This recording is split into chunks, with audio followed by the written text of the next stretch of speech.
जय सिया राम। मैं हूं पंडित अरविंद गौड़। स्वागत करता हूं आपका अपने YouTube चैनल ज्योतिष विद पंडित गौड़ में। और आज की चर्चा का विषय है शनि का गोचर में वक्री होना। शनि कुंभ राशि में गोचर में वक्री होंगे 29 जून को और 139 दिन, लगभग 4 महीने 19 दिन के लिए वक्री रहेंगे। तो इसका क्या प्रभाव होगा सभी लग्नों पर, इसी पर चर्चा आज की वीडियो में की जाएगी। चर्चा से पहले थोड़ा सा समझ लेते हैं कि वक्री का अर्थ क्या है। वक्री मतलब टेढ़ा चलना, उल्टा चलना, तिरछा चलना। तो रिट्रोगेट का मतलब होता है उल्टा चलना या तिरछा चलना, और रिट्रोगेशन यानी वक्र चाल। अब इसे सिंपल शब्दों में कहें मतलब उल्टा चलना। तो जरा विचार कीजिए कि सभी ग्रह जो अपनी कक्षा में लाखों किलोमीटर प्रति घंटे की स्पीड से घूम रहे हैं, ये कैसे संभव है कि वो ग्रह एकाएक रुक जाएं और उल्टा चलना शुरू कर दें। ऐसे तो पूरी दुनिया का संतुलन, पूरा ब्रह्मांड का संतुलन बिगड़ जाएगा। इसका मतलब ये तो नहीं हो सकता, कुछ और बात होगी। तो वास्तव में कभी भी कोई ग्रह वक्री नहीं होता। अभी फिर वक्री होता नहीं है तो हम लोग कहते क्यों हैं, इस पर चर्चा करते हैं। जब अगर हम स्थिर ग्रह पर खड़े होते हैं, एक प्लेटफॉर्म पर खड़े हैं जिसमें कोई मूवमेंट नहीं, जैसे रेलवे स्टेशन, तो किसी भी गतिमान चीज की दिशा और गति की संभावना ढूंढ सकते हैं, एक अंदाजा देख सकते हैं कि रेल जा रही है तो किस तरफ जा रही है और कितनी तेज जा रही है, इसका अंदाजा हमें हो जाता है। लेकिन अगर आप खुद रेल में बैठे और आपकी रेल एक दिशा में चल रही है, बराबर वाली पटरी पर भी एक और रेल चल रही है उसी दिशा में, तो आपको गति के अंतर से ऐसा फर्क मालूम दे सकता है कि आपकी रेल उल्टी चल रही है, या अगर आपकी गति तेज है, बराबर वाली रेल की गति कम है, तो वो उल्टी चल रही है। जबकि ये सच नहीं है। आप जानते हैं दोनों गतियां सामने की तरफ हैं। अब हो ये रहा है कि सूर्य पर रह रहे होते हम, सूर्य ग्रह पर, ये समझने के लिए बता रहा हूं। तो क्योंकि सूर्य लगभग स्थिर ग्रह है, वो सिर्फ अपनी धुरी पर घूम रहा है और कोई मूवमेंट नहीं है, तो वो वहां से देखते हम तो दुनिया का कोई भी ग्रह कभी वक्री होता ही नहीं, दिखता ही नहीं। लेकिन हम रहते हैं पृथ्वी पर। अब पृथ्वी भी मूव कर रही है और ग्रह भी मूव कर रहे हैं। इस चक्कर में हमें ये गति के अंतर के कारण ऐसा प्रतीत होता है कि वो ग्रह वक्री हो गया है, उल्टा चल रहा है। ठीक है, लेकिन वास्तव में कोई भी ग्रह वक्री नहीं होता है। तो ये एक चीज हो गई। जो ग्रह, अब चलो एक चर्चा ये ले लेते हैं कौन से ग्रह वक्री होते हैं। तो राहु और केतु सदैव वक्री होते हैं, पर ये तो छाया ग्रह हैं। सूर्य क्योंकि उसकी सब परिक्रमा कर रहे हैं, और चंद्र पृथ्वी की परिक्रमा कर रहे हैं, इसलिए ये दोनों वक्री नहीं होते। तो बचे हुए 5 ग्रह वक्री होते हैं। वो 3 ग्रह जो सूर्य और पृथ्वी के बीच में है, बुध, शुक्र, तो ये जो ग्रह हैं, और मंगल, ये सूर्य के नजदीक जाने पर वक्री होते हैं। और जो दूर हैं, यानी पृथ्वी से आगे घूम रहे हैं, जैसे बृहस्पति और शनि, ये सूर्य से दूर जाने पर 135 डिग्री से ज्यादा दूर होने पर वक्री हो जाते हैं। विषय काफी लंबा है, समझाने में बहुत देर लगेगी, तो एक वीडियो मैं पहले ही बना चुका हूं, उसका लिंक डिस्क्रिप्शन में दूंगा। आप उस वीडियो को देखेंगे तो ये सारी जानकारी उसमें डिटेल में मैंने बताई है। तो आज केवल इतनी चर्चा अब ले लेते हैं कि कुंभ राशि में शनि के वक्री होने का प्रभाव सभी लग्न राशियों पर कैसा पड़ेगा। तो शुरुआत करते हैं मेष लगन से। अच्छा, मेष लगन की स्थिति ये रहेगी, गोचर में बहुत से नियम है, लेकिन एक बड़ा सुंदर नियम ये रहता है कि कोई ग्रह भी अपना राजयोग बना रहा हो या स्वग्रही हो तो उसके विशेष फल प्राप्त गोचर में भी होते हैं। अब मेष के लिए ये वासु जी आप जरा ध्यान से देखिएगा, है ना, वासु के लिए विशेष रूप से। तो 11वें भाव में शनि स्वग्रही हैं और 10वें भाव के भी स्वामी हैं। उपचय भाव में है। उपचय भाव कौन से होते हैं? 3, 6, 10 और 11। अब त्रिशराय बोलेंगे तो 3, 6 और 11। लेकिन 11वें भाव में गोचर में कोई भी ग्रह हो, स्वग्रही नहीं भी होते, कोई और ग्रह भी होता तो भी बहुत विशेष फल देता है। तो अर्थ यह निकला कि बहुत अच्छे फल की प्राप्ति होगी। अब क्या फल की प्राप्ति होगी? वक्री होने से प्रभाव बढ़ गया, उसका लाभ बढ़ गया। ये विषय मैं समझा चुका हूं उस वीडियो में, जिसका लिंक आपको डिस्क्रिप्शन में दिया, उसमें दिखिएगा। जो ग्रह जहां बैठा है वहां उस भाव से जो उसके कारकत्व हैं, जो उसके करने की सीमाएं, उस भाव की अपनी सीमाएं, उससे संबंधित फल प्राप्त होते हैं। और 11वां भाव हमारी आमदनी का है, तो आमदनी से संबंधित जबरदस्त लाभ, इनकम की ग्रोथ होना, नया रास्ता खुलना, नई जॉब मिलना, जिनके पास जॉब नहीं उन्हें जॉब मिलने की संभावनाएं देखने में आना, ये परिस्थितियां बनती हैं। जो उम्र में इतने बड़े हैं, जिन्हें संतान पैदा होने के योग हैं, उन्हें संतान की पैदाइश के योग बनना, ऐसा भी देखने में आता है। तो संतान से संबंधित लाभ देखने में आता है। वैचार, आपकी विचारशीलता, सोच समझ, आपकी प्लानिंग्स, ये भी प्रभावित होगी क्योंकि 5वें भाव पे उसका प्रभाव है।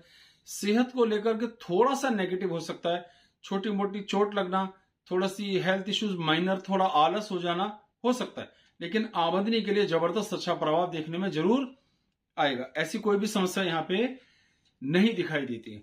अब बात आती है कि जीवन स्तर को इंप्रूव करेगा, आपका लिविंग स्टैंडर्ड, आपका कार्य क्षेत्र में तरक्की, प्रमोशन इत्यादि, इसमें आपको लाभ होता हुआ दिखाई देगा। तो मेष के लिए कोई ऐसी खराब स्थिति नहीं है जिसके लिए फिक्र करें। थोड़ा सा सेहत को लेकर 19-20 बात हो सकती है, बड़ा माइनर फीचर है, ज्यादा चिंता की बात नहीं है। वृषभ लगन की बात करते हैं तो वृषभ लगन के लिए शनि कारक भी होते हैं, लगन के मित्र भी हैं, और दशम भाव में शशक महायोग भी बना रहे हैं, बहुत अच्छी स्थिति। अब वक्री होने के कारण उसका प्रभाव और अधिक अच्छा प्राप्त होगा। जीवन स्तर, आनंद, सुख, सुखों का सुख, देखिए सप्तम भाव के सुख कहां से देखें? दशम भाव से। तो सुख बढ़ते हैं, गृहस्थी का सुख बढ़ता है, आनंद बढ़ता है, जीवन स्तर इंप्रूव होता है। किसी भी चीज का दशम भाव कुंडली में सबसे ज्यादा बलवान होता है, जैसे लग्न से दशम, दशम भाव।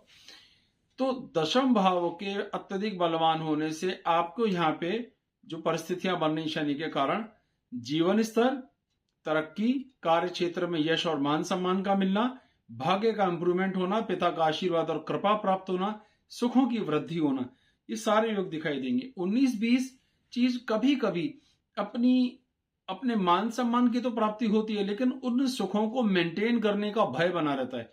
ऐसा ना हो कि कुछ गड़बड़ हो जाए, या ऐसा ना हो कि बात ना बने, या ऐसा ना हो कि प्रमोशन हो, यानी फिक्र थोड़ी ज्यादा होती है। पर लास्ट में सारे रिजल्ट पॉजिटिव आपके फेवर में आ जाते हैं। तो वृषभ के लिए गोचर बहुत अच्छा है।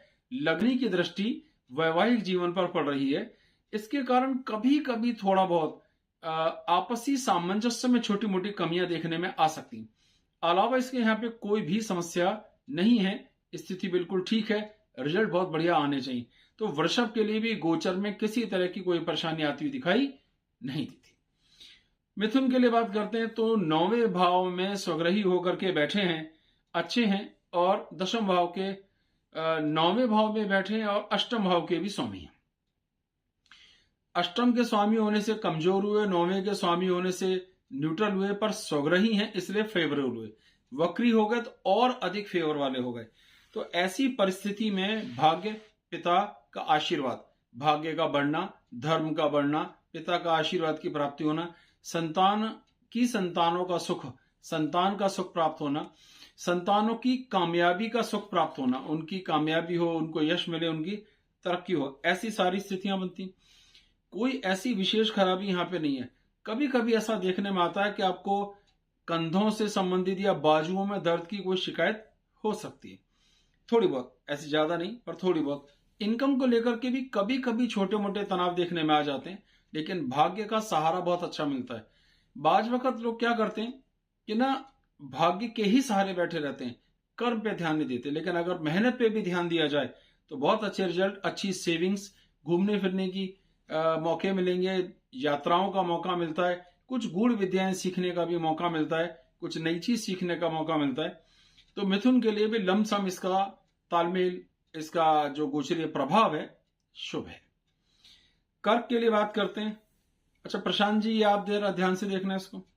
अच्छा, कर्क के लिए क्या है कि ये शुद्ध रूप से अकारक है, पर अष्टम भाव में स्वग्रही होकर बैठा है, तो भी बहुत अच्छी परफॉर्मेंस नहीं दे पाएगा। आठवां घर हमारी स्वास्थ्य को भी बिलोंग करता है, उम्र को भी बिलोंग करता है, लेकिन वहां स्वग्रही है तो क्या हुआ, थोड़ा बहुत प्रभाव इस एंगल से देगा कि कुछ नई चीज सीखने, कुछ नया रूट बनाने का मौका मिलेगा। हेल्थ में थोड़ी सी इंप्रूवमेंट आती हुई दिखाई देगी, जो दिक्कतें चल रही हैं, क्योंकि लगन का शत्रु है, लेकिन फिर भी हेल्थ में थोड़ा इंप्रूवमेंट जाना चाहिए। सेविंग्स थोड़ी बहुत इंप्रूव हो जाती हैं, लेकिन भाषा खराब होती है, कुटुंब से तालमेल मिलने में दिक्कत आती है, जीवन स्तर को भी दिक्कत देखने में आती है, और संतान के साथ तालमेल में भी थोड़ी सी दिक्कत देखने में आती है। बहुत अच्छा वैचारिक एडजस्टमेंट भी इन सबके साथ नहीं बनता। पांचवें घर से हमने कल्पना देखनी होती है, किसी चीज की शुरुआत कैसे, क्या करें, कैसे करें, लेकिन अगर वहीं पर शनि की शत्रु दृष्टि पड़ेगी तो हमारी कल्पना, हमारे विचार भी सफल नहीं हो पा रहे। सीधा सीधा कहा जा सकता है कि बहुत अच्छी परफॉर्मेंस कर्क के लिए इस गोचर की नहीं आएगी। सिंह की बात करते हैं तो सिंह के लिए सातवें भाव में बैठ करके राजयोग का निर्माण कर रहा है, शशक महायोग, अच्छी बात हो गई, लेकिन ये कारक नहीं है, सिंह के लिए अकारक ग्रह है, बुरा ग्रह है, तो इसका नुकसान ये होगा कि आपको अपनी सेहत को लेकर के तनाव बढ़ेगा, तालमेल को लेकर तनाव बढ़ेगा जीवन साथी से, क्योंकि ससुराल पक्ष से आपको सहयोग मिलेगा, जीवन साथी से सहयोग मिलेगा, सुखों की भी वृद्धि होती हुई दिखाई देगी, लेकिन आपका स्वास्थ्य प्रभावित होगा। स्वास्थ्य के कारण आपकी इमेज, आपकी पोजीशन, आपके बात करने का ढंग, आपके व्यक्तित्व को थोड़ा सा नुकसान पहुंचने में आएगा। तो सेहत का ख्याल रखा जाना बहुत जरूरी है, अन्यथा दिक्कतें देखने में आएंगी। तो सेहत पे ध्यान दें। एक चीज, भाग्य की कमजोरी यहाँ पे मिलती हुई दिखाई देगी, इसका अर्थ है कि बहुत प्रयास के बाद भी वो रिजल्ट नहीं मिल रहा जो मिलना चाहिए था। तो जो राजयोग है उसका लाभ क्या है, जीवन साथी, ससुराल पक्ष, इनसे जबरदस्त लाभ मिलना, और दशम भाव से भी अच्छा लाभ, यानी जीवन स्तर को इंप्रूव होता हुआ देखना। लेकिन केवल भाग्य के सहारे जो काम किए जाएंगे नहीं चलेंगे, केवल पर्सनैलिटी के दम पर आप कोई काम करना चाहोगे नहीं, यानी आपको कंक्रीट रिजल्ट लेना है तो कंक्रीट एफर्ट्स करने होंगे, ये बात समझनी है। केवल आपकी पर्सनैलिटी, आपके व्यक्तित्व से काम नहीं चलेगा। तो इस तरह की सावधानी रख के प्रयास करते हैं तो रिजल्ट आने तय हैं, रिजल्ट जरूर आएंगे। कन्या की बात करते हैं। अच्छा राजीव जी, आप इसे ध्यान से जरूर देखिएगा। कन्या की स्थिति यह है कि छठे भाव में गोचर में शनि देवता बैठे हैं, वक्री हैं तो और बलवान हुए। साधारण सा नियम है, तीसरे, छठे, 11वें भाव में गोचर में पापी ग्रह हो तो विशेष शुभ फल की प्राप्ति होती है। तो इन्हें विशेष शुभ फल की प्राप्ति है कि शत्रु घटेंगे, तनाव ऑफिस का अगर कुछ है तो कम होगा, स्वास्थ्य की कुछ खींचतान है थोड़ी घटेगी, इसका लाभ होगा। इसकी एक दृष्टि पड़ रही है 12वें घर पर, जो खर्चों को बिलोंग करता है। बहुत ज्यादा एक्सपेंसेस होंगे, बिना मतलब के खर्चे निकलेंगे, कुछ प्रॉब्लम सॉल्व होंगी लेकिन खर्चे बहुत होंगे, और उन खर्चों की रिकवरी भी नहीं होगी, तो ये एक नुकसान देखने में आ सकता है। एक दृष्टि अष्टम भाव पर पड़ रही है, हम कहते हैं सेविंग्स कम हो जाती है। अच्छा, खर्चे होंगे तो पैसा आएगा कहां से, सेविंग्स का होगा, तो सेविंग्स कम हो सकती है, ये एक बात हो सकती है। खर्चे थोड़े से बढ़ सकते हैं, ये एक बात देखने में आ सकती है। लेकिन शत्रुओं को जीत लेने का, शत्रु विजय का, शत्रु संहारक योग बनता है। तो जब शत्रुओं को हम जीतते हैं और प्रॉब्लम्स को सॉल्व करते हैं, हेल्थ को सॉल्व करते हैं, कुछ कर्ज अगर है तो उसको सॉल्व करते हैं, ये तभी सब होगा जब आप पैसा खर्च करेंगे। तो पैसे ज्यादा खर्च होते हैं लेकिन ये सारे मामले सॉल्व हो जाते हैं। इसका एक फायदा ये होता है कि एफर्ट्स करने का भी मौका काफी मिलता है, कोई आपका विरोध नहीं कर पाता, आपकी जीत सुनिश्चित हो जाती है। छठा अगर बीमारियों का है तो पूरी संभावना होती है कि कोई हेल्थ इश्यू देखने में नहीं आता। कंटेंट को रिपीट कर लेते हैं, स्वास्थ्य को लेकर स्थितियां ठीक रहती हैं, नए सिरे से कोई बीमारी का योग नहीं है, कर्ज की स्थितियां ठीक रहती हैं, खर्चे ज्यादा होते हैं और जमा पूंजी थोड़ी खर्च होती है। लेकिन कुल मिलाकर फायदा यह है कि आपको कोई नुकसान नहीं होता, इसलिए इस गोचर को फायदेमंद माना जाता है, बहुत बढ़िया रहेगा। तुला के लिए गोचर की बात करते हैं तो तुला के लिए जबरदस्त कारक होता है। पहली तो ये मीठी बात हो गई। अब कारक होता है 5वें घर का और चौथे घर का, केंद्र और त्रिकोण दोनों का स्वामी है। तो केंद्र त्रिकोण राजयोग भी बना रहा है, बैठा भी 5वें घर में। 5वां घर हमारे ज्ञान, हमारी सोच समझ, हमारी प्लानिंग, हमारी कल्पना का कंट्रोलर है। किसी भी कार्य की शुरुआत कैसे होगी? हमारी कल्पना से। जब हम विचार करेंगे तभी तो किसी कार्य को जब हम विचार करेंगे तभी तो किसी कार्य को मूर्त रूप देंगे। वहीं से संतान का सुख देखना है, वहीं से हमने डाइजेशन से संबंधित बातों को देखना है। तो संतान का जबरदस्त सुख अच्छा है, संतान प्राप्ति का योग अच्छा है, संतान की कामयाबियों का योग अच्छा है, इसमें कोई समस्या देखने में नहीं आएगी। ये स्थिति बहुत अच्छी है। अलावा इसके आपकी कल्पना, आपकी प्लानिंग, आपकी सलाह दूसरों के लिए फायदेमंद होगा। डाइजेशन से संबंधित कोई भी परेशानी आपको नहीं आएगी। लेकिन कुटुंब से थोड़ी बहुत वाद विवाद आपका हो सकता है, परिवार वालों से थोड़ी बहस देखने में आ सकती है। कभी कभी इनकम को भी उतना फायदा नहीं होता जितना हम उम्मीद करते हैं। तो ये छोटी मोटी चीजें हो सकती हैं, लेकिन कुल मिलाकर ये गोचर आपके लिए शुभ है, अच्छा है, अच्छे फल देने वाला है। बारी आती है वृश्चिक लगन की। अभी वृश्चिक के लिए भी एक राजयोग का निर्माण हो रहा है, शशक महायोग चौथे घर से। आमतौर पर गोचर में चौथे घर के रिजल्ट अच्छे नहीं आते। अच्छा रेणु जी, ये आपको ध्यान से देखना है। चौथे घर में हम आमतौर पर अच्छे रिजल्ट नहीं लेते, लेकिन जब कोई ग्रह राजयोग बनाता है तो उसकी परिभाषा बदल जाती है। शशक महायोग का निर्माण हो रहा है, वक्री होने से ये और बलवान हुआ, तो सुख बढ़ते हैं, आनंद बढ़ता है, वाहन का, मकान के सुख प्राप्त होने की संभावना बढ़ जाती है। यानी आप मकान खरीदें या वाहन खरीदें, ऐसा सुख देखने में आता है। ये स्थिति ठीक हो जाती है। दशम भाव पर इसकी दृष्टि पड़ रही है तो जीवन स्तर इंप्रूव होता हुआ दिखाई देता है। थोड़ी बहुत सेहत को फिक्र कभी कभी देखने में आ जाती है, ये बहुत माइनर फीचर है, ज्यादा बड़ी बात नहीं। शत्रुओं पर कुदृष्टि पड़ती है, अर्थ है कि शत्रुओं को कमजोर करने का योग बनता है, शत्रुओं को जीतने का योग बनता है, या शत्रु दबे रहते हैं, हमसे विरोध नहीं करते। तो सुख आपके बढ़ रहे हैं, मकान से संबंधित सुख बढ़ रहे हैं, वाहन से संबंधित यानी घर में वाहन खरीदे जाने का, मकान या किसी भी तरीके का प्रॉपर्टी से संबंधित योग बनता है। यात्राओं की संभावना देखने में आती है, कहीं घूमने फिरने जाने का आनंद प्राप्त होता है। जीवन स्तर ऑन दी होल इंप्रूव होता है, इसका फायदा होता है। थोड़ा बहुत सेहत, थकावट के हिसाब से मसल्स या पैरों में दर्द की शिकायत कभी कभी देखने में आती है। ऑन दी होल बहुत अच्छी स्थिति, ज्यादा खराब कुछ भी नहीं। धनु की बात करते हैं तो धनु लगन के लिए तीसरे भाव में स्वग्रही है। तो मैंने अभी गोचर का एक नियम बताया था कि गोचर में तीसरे भाव, छठे भाव और 11वें भाव में जब भी कोई ग्रह जाता है तो वो बड़ा शुभ फल देता है। यहां तो स्वग्रही होकर आए, जबरदस्त मेहनत करने का मौका मिलता है, प्रयास करते हैं तो रिजल्ट निकाल सकते हैं, रिजल्ट निकालते हैं तो उस रिजल्ट का फायदा देखने में आता है। तो कर्म करने का मौका मिलेगा, जुझारू होने का मौका मिलेगा, कुछ नया सीखने का मौका मिलेगा। और इस 139 दिन, 4 महीने 19 दिन में कोई नई विधा सीखने, उसमें पारंगत होने, या कोई नई चीज, नया सोर्स ऑफ इनकम डेवलप करने का भी मौका मिलेगा। तो बहुत अच्छी स्थिति है। भाग्य का सहारा मिलेगा। संतान की तरफ से ज्यादा नुकसान देखने में आ सकता है, थोड़ा संतान से तालमेल की दिक्कतें बिगड़े या इस तरह की कोई बात हो सकती है, या उनको उतनी कामयाबी ना मिले संतान को, ये हो सकता है। लेकिन अपने भाइयों से सहयोग, अपने कर्म का फायदा, अपनी मेहनत का फायदा मिलता है। खर्चे थोड़े से होते हैं, ज्यादा नहीं होते। कुल मिलाकर बहुत अच्छा है, परफॉर्मेंस बहुत अच्छी आई है। मकर की बात करते हैं। मकर तो स्वामी ही शनि है और धन भाव में स्वग्रही होकर बैठा है, और वक्री भी हुआ तो और बलवान हुआ। तो स्थिति बहुत अच्छी हो गई। अर्थ ये निकलेगा कि धन को कमाने के हिसाब से, परिवार के सुख के हिसाब से, बोली भाषा के सुख के हिसाब से, व्यक्तित्व के हिसाब से, पर्सनैलिटी के हिसाब से बहुत अच्छा योग रहेगा। तो कुटुंब का सहयोग प्राप्त होगा, व्यवहार तालमेल ठीक होंगे। कुछ गूढ़ यात्राएं, ऐसी यात्राएं जो आप किसी को बताएं नहीं, लेकिन जिसका भविष्य में लाभ हो तो आप फिर बताएं, हो सकता है इसका फायदा आपको मिलता हुआ दिखाई देगा। ठीक है, भाषा इंप्रूव होगी, पर्सनैलिटी इंप्रूव होगी, उस व्यक्तित्व से भी बहुत कुछ बात बनेगी, ये भी होगा। कभी कभी सुखों को कोई कमी देखने में आती है, छाती से संबंधित या किसी तरह का कोई छोटा मोटा तनाव देखने में आ सकता है। ये बड़ा माइनर फीचर है और आ सकता है, ये ध्यान रखना है। इनकम के इंप्रूव होने का भी योग बनता है।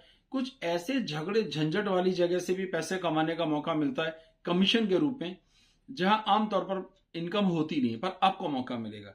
तो मकर के लिए यहां कोई भी खराबी नहीं है, फर्स्ट क्लास परफॉर्मेंस देने वाली स्थिति बनती है। अब बात आती है कुंभ के लिए। लगन में ही शनि का राजयोग बन गया, बहुत अच्छी स्थिति हो गई, कोई नुकसान नहीं, कोई परेशानी नहीं, किसी तरह की दिक्कत नहीं। सेहत, व्यक्तित्व में इंप्रूवमेंट आएगा, हेल्थ इंप्रूव होगी, सामर्थ्य इंप्रूव होगी, इसका फायदा जीवन साथी से एडजस्टमेंट का भी थोड़ा सा देखने में आएगा। आमतौर पे नियम यह है कि लग्न अधिक बलवान होती है तो सप्तम भाव थोड़ा कमजोर हो जाता है, यानी एडजस्टमेंट को छोटी छोटी प्रॉब्लम देखने में आ जाती, लेकिन ज्यादा नहीं, बहुत माइनर फीचर आएगा। जीवन स्तर पे फायदा होगा, इसका भी लाभ मिलता हुआ दिखाई देगा। अगर देखें तो चौथे भाव से दशम भाव में शनि इस टाइम बैठेंगे, चौथे भाव से दशम, तो कुछ प्रॉपर्टी खरीदने का, कुछ वाहन खरीदने का ऐसा योग भी देखने में आ सकता है। कुंडली में जो सेहत के हिसाब से देखें, व्यक्तित्व के हिसाब से देखें, पर्सनैलिटी, वाहन, कुछ जमीन जायदाद खरीदने का योग, जीवन स्तर इंप्रूव करने का योग, सारे ही बने हुए हैं। बहुत अच्छा है, राजयोग भी है और उसका भी पूरा लाभ मिलेगा। कोई नुकसान कुंभ को देखने में नहीं आएगा। आखिरी मीन लगन की बात करते हैं। मीन लगन के लिए 12वें घर में स्वग्रही है, इसलिए बहुत ज्यादा नुकसान तो नहीं करेगा, पर आर्थिक तकलीफ देखने में आएगी। आमदनी हो रही है पर खर्च हो रही है, सेविंग्स नहीं हो पा रही, किसी ना किसी कारण आमदनी का खर्चा बढ़ता चला जा रहा है। अनाप शनाप भी पैसे खर्च हो सकते हैं, आप घूमने में खर्च कर सकते हैं, यात्राओं में खर्च कर सकते हैं, टैक्स देने में कर सकते हैं, कुछ ही कानूनी दिक्कतों के निपटारे के लिए कर सकते हैं, तो पैसे बहुत खर्च होंगे। शत्रुओं के साथ तालमेल थोड़ा सा कड़वा रहेगा, मतलब शत्रु थोड़े हावी होंगे, तो आप कह सकते हैं कि मीन के लिए शुभ की जगह अशुभ प्रभाव ज्यादा आएगा, कम अच्छा आएगा, जिसमें सुकून, वैवाहिक जीवन का छोटा मोटे एडजस्टमेंट्स की कमियां, बोली भाषा की कड़वाहट, कुटुंब के साथ भी तालमेल की कुछ कमियां देखने में आएंगी, और भाग्य के घर पर भी शत्रु दृष्टि पड़ेगी। तो मीन के लिए बहुत अच्छा नहीं है, मिला जुला सा प्रभाव है, लेकिन खराब जाता है। तो मीन को थोड़ा सावधान रहना चाहिए, मीन वालों को तो फायदे में रहेंगे। कुल ज्यादा लंबी बात नहीं है, 139 दिन की बात है, ये ठीक हो जाएगा। सभी लग्नों के ऊपर चर्चा कर लिए। आप चाहें तो राशि से भी देख सकते हैं, फिर भी मेरा अनुभव है कि लगन से इसके ज्यादा अच्छे फल प्राप्त होते हैं। धन्यवाद। जय सिया राम।